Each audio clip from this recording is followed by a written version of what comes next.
Növbəti avtovozları Meyvəli terminalında 040-060. Bu avtovozda 16 tane avtomobil var. Avtomobillər 25-30 gün ərzində çatdırıldı. Ən sərfəli qiymət, üstün xidmət bizdə.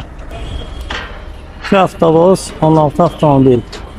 Avtomobillər 2 ədəd 207, Destroyer 05, 207 maksimal versiyalar, limuzilər.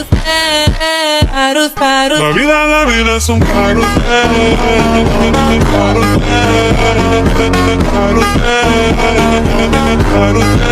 la vida es un carrusel.